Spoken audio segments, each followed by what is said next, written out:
కాంగ్రెస్ పార్టీలో చేరి ఆ పనికి మాలినటువంటి తీసేసిన తహసీల్దారులాగా ఆ 10 మంది పనికి మాలిన నాయకులను వేసుకుని రాజశేఖర రెడ్డి బిడ్డ రాజశేఖర రెడ్డి బిడ్డ రాజశేఖర రెడ్డి బిడ్డ అని తెలంగాణలో ఆయన పరువు తీసి ఆయన పేరు మీద పార్టీ పెట్టి ఆ పార్టీని తీసుకెళ్లి మూసీ నది లాంటి కాంగ్రెస్ పార్టీలో కలిపి ఇక్కడికి వచ్చి జగన్మోహన్ రెడ్డి గారి మీద నిందలో జగన్మోహన్ రెడ్డి గారిని విమర్శిస్తుంది. ఇదంతా కూడా మంచి పద్ధతి కాదు.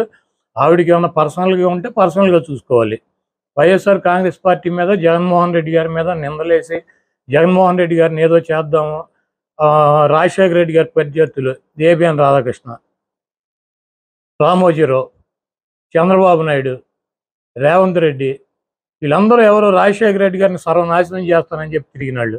పవన్ కళ్యాణ్ రాజశేఖర రెడ్డి గారు పంచి కొట్టి తరిమి కొడతానని చెప్పినటువంటి పవన్ కళ్యాణ్ వీళ్ళందరూ ఇళ్ళకెళ్ళి వీళ్ళందరితో కలిసి రాజశేఖర రెడ్డి గారు రక్తం పంచుకుని రాజశేఖర రెడ్డి గారి ఆశయాలని నిలబెట్టి ఈరోజు ఇంకా రాజశేఖర రెడ్డి గారు చనిపోయి 15 ఏళ్ళైనా రాజశేఖర రెడ్డి గారి పేరు రోజు ప్రతివాడు తలుస్తున్నాడంటే దానికి కారణం జగన్మోహన్ రెడ్డి గారు.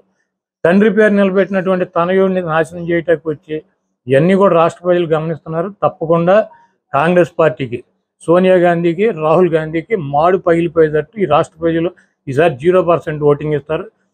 ఇంకోటి చెప్పుద్ది ఆవిడ ఏ రోగానికైనా ఒకటే ట్యాబ్లెట్, పోలవరం అవ్వాలన్నా కాంగ్రెస్ అధికారంలోకి రావాలి, ప్రత్యేక హోదా రావాలన్నా కాంగ్రెస్ అధికారంలోకి రావాలి, స్టీల్ ప్లాంట్ అయినా కాంగ్రెస్ అధికారంలోకి రావాలి, ఏ సమస్య తీరాలన్నా కాంగ్రెస్ అధికారంలోకి రావాలని చెప్పింది.